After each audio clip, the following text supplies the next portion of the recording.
What's up guys, Sal here. So a couple of days ago we learned from Ross Young, the CEO of Display Chain Supply Consultants, that the Galaxy Note 20 family will have an LTPO display technology with 120Hz, which will allow the phone to have variable refresh rate that varies from 1Hz to 120Hz. LTPO will allow the phone to have at least 15 to 20% more battery life compared to phones with LTPS display. So people got excited that the Galaxy Note 20 family will have this display, and no other smartphone company can have it before the end of this year because Samsung wants to keep the tech for themselves for at least 6 months. But turns out Samsung will also keep this tech just for the larger Galaxy Note 20 model. According to Ross Young, the smaller Galaxy Note 20 will not have the LTPO display technology, and most importantly, it will not have the 120Hz display either. Instead, the display will be 60Hz with LTPS technology. Only the Galaxy Note 20 Plus is getting 120Hz with LTPO display.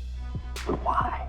Ross Young explains the reason for this move is to bring the cost down. The LTPO with 120Hz is really expensive, and they want to keep it for the Note 20 Plus, which will probably have an upwards of $1,200 price tag. Samsung learned their lesson from the poor Galaxy S20 sales that consumers aren't looking for the one-size-fits-all approach in which Samsung throws in everything but the kitchen sink and then charges astronomical prices for it. So it's good that they are thinking about a less expensive Galaxy Note 20 model for people who want to enjoy the premiumness of the Note lineup and don't want to break the bank. But then again, Samsung has the Galaxy Note Lite for such a user group, so this downgrade doesn't make sense in my eyes unless if they price it around $750, then I think people will be fine with that. In any case, the hardcore Note fans are not even gonna bother looking at the Galaxy Note 20. They want the latest and greatest that provides the best experience, and the Galaxy Note 20 Plus is where the best experience is at. Also, Ross Young confirms the processor on the Note 20.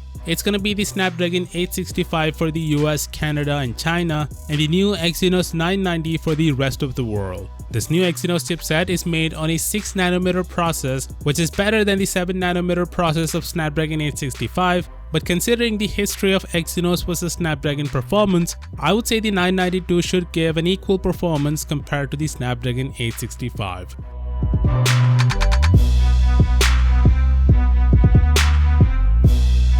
So in the US, there are ostensibly two options for smartphone buyers: iPhones and premium Samsung flagships. Sure, there are other brands and product lines available, but general US consumers have always gravitated to one of these two categories. So you would expect either of these brands' flagship phones to dominate the best-selling chart in the US, but that's not really the case this time. In Q1 of this year, iPhone 11, 11 Pro Max, and iPhone XR took the first 3 spots, which were kinda expected, but the number 4 and 5 are not. Instead of Samsung's main flagship, the Galaxy S20, is the Galaxy A line of phones. The A10e and A20 are at the top 5, which gives more credence to the belief that people aren't spending more money than what's necessary on a smartphone these days. So Samsung's strategy of throwing in everything but the kitchen sink and then charging astronomical prices for it will not work anymore, and it's time they should understand it before someone else takes their place. Of course, let me know what do you think about this down in the comments, and as always, I'll see you tomorrow.